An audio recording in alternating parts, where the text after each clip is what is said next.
gatvėje mažais žingsneliais pradėjęs verslauti lietuvis suklestėjo. Šiuo metu jam priklauso grožio salonas ir nekilnojamo turto agentūra.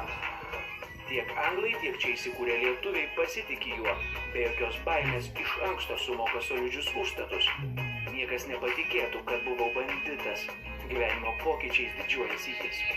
Iš tų nuomos pinigų truputėlį uždirbęs, tu susinvestavai į kirpyklą, daryti grožio saloną. Taip.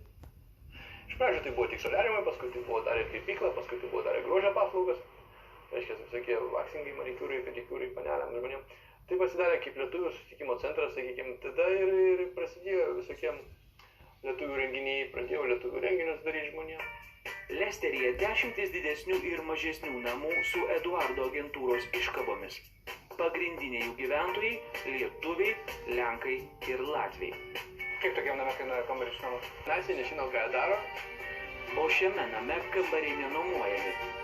Iš nemažą pelną nešančio verslo Eduardas su žmona jį nusipirko savo.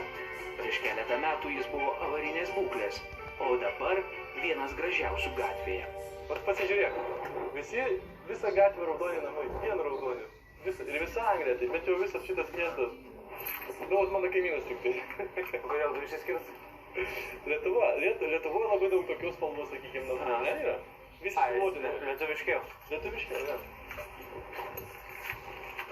Aš norėjau ir kaip lietuvis įsidėti apsauginės duris, geležinės tvirtės, žinai.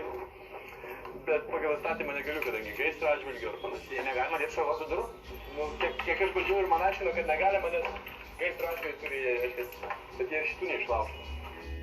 Tiesa, jau netrukus vyras išsikraustys. Name lieka gyventi žmona, su kuria kaip tik šiuo metu vyksta skyrybų procesas. O Eduardas kelsis į naują meilės lizdelį su 12 metų jaunesne sužadėtine, kuri beje taip pat iš Lietuvos. Lauryna mane skatina dar labiau tobulėti, nepasenti anksčiau laiko, šypsosi vyras.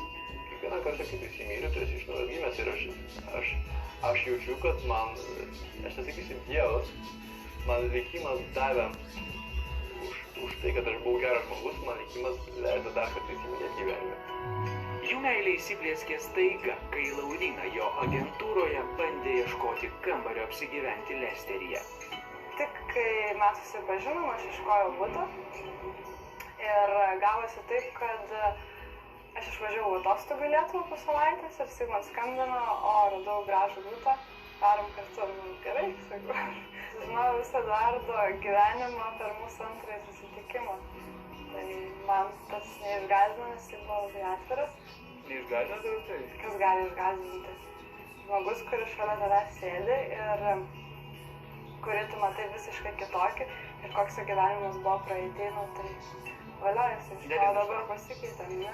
Jisai pasikeitė, vadinasi. Savo gerumu Eduardas dalinasi ir su nepažįstamais.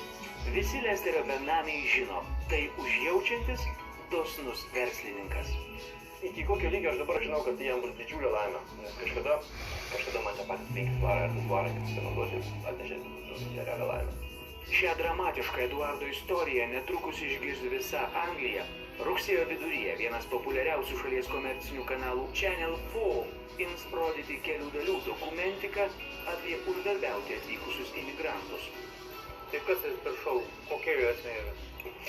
Parodyti Anglijos gyventojams, kaip mes sugyvenam tarpusavį iš visų šalių atstovų, sakykime, kartu. Kaip tada maišalinė?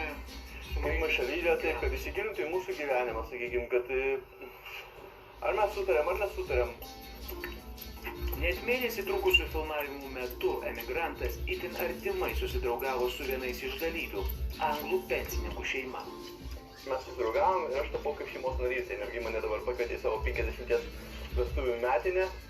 Ir šiaip jie dažniausiai tokius dalykus keičia tik šeimos nariais. Šios žmonės Eduardas dabar vadina savo šeima. Bent keletą vakarų per savaitę užsuka pas juos suvalgyti pyrago. Kalbėdamas apie Lietuvą, Eduardas šypsosi. Kad ir kaip gerai gyvenčiau Lesteryje, namai vis tiek traukia, sako jis, ir po kelių metų planuoja sugrįžti. Noriu gyventi Klaipėdoje, labai pajūrys, visą kitą jūrą, žmonės, lietuviai aplinkai. O Lietuvoje nėra tokių žmonių, kurie